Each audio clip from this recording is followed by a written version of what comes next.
Hi, I'm Fiona Byrne. I'm an interior designer, and today I'd like to show you how I decorate my home for the holidays. My aesthetic is quite minimal and fun, and I think that translates really well into festive decor. So come with me and I'll show you around.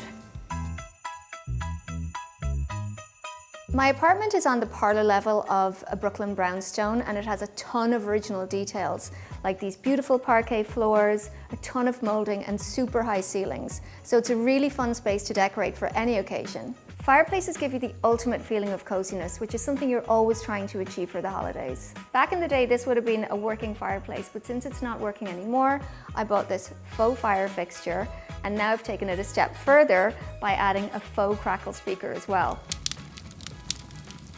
I love it because even though it's kind of a joke, it actually really does give you a feeling of coziness.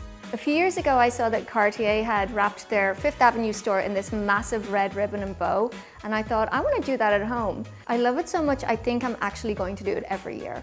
There's no mantle here, so I had to think of other ways to decorate the fireplace and hearth. I really like the look of stacked presents, and it's also a very inexpensive way to fill a large space. And then I added another layer with a bunch of candles and an old Irish telephone box snow globe. And of course, I added a couple of stockings in my two favorite colors. I think this is the kind of fireplace that would make Santa really happy, but I should probably tell him that the chimney's been closed up for about 50 years. I stole this Santa hat from my mother around 15 years ago, and I recently found similar hats, and I thought it would be really cool to line the stairs with them. It's a really simple way to add some holiday cheer in an unexpected place. Mirrors don't just reflect light around a space. When you decorate for the holidays, they also reflect holiday cheer. With this mirror and the mirrored cabinets in the kitchen, I can enjoy holiday decorations no matter where I am in the apartment or what direction I'm facing. Now we're in the living room, where the focal point is, of course, the Christmas tree. I have one rule: if you're going to get an artificial tree, just make sure it's a nice one.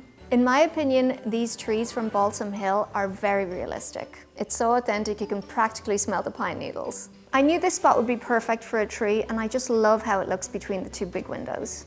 I think your tree should be decorated only with things you love, and two of the things I love are New York and Ireland. So here we have a mix of iconic design from both. So I have a classic yellow checkered cab, a subway car, a New York coffee cup, and from Ireland there's a mini thatched cottage, a telephone box, a post box, and a tiny pint of Guinness that I think is so cute. Oh, and I have a ton of these mini Aran jumpers that I actually started selling this year. They're knit by my mom and my aunt, and I just think they're the cutest things ever. My design style is quite 70s, and that's why I went for colourful lights on the Christmas tree. Some people think that you should only have white lights for it to be tasteful. Well, I just don't think there's any room for taste at Christmas. Candles are such a good and affordable way to bring in the cozy. My mum got me these old-timey candlestick holders, and I feel so Dickensian whenever I lift one up. I love anything that reminds me of Ireland, and my mum also got me this cushion that says nullig, which is the Irish word for Christmas. I love that it has a touch of tan in the word, and it goes perfectly with my vintage tan chair. I think my retro classic Christmas design style goes really well with all of the vintage furniture and accessories in the apartment.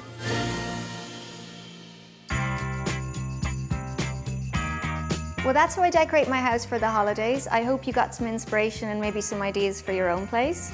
Christmas is about having fun, so happy Christmas, and as we'd say in Ireland, nullig honna. Okay, we're getting down to business. If you enjoyed that video, you gotta like it and subscribe. And we'll see you here on YouTube.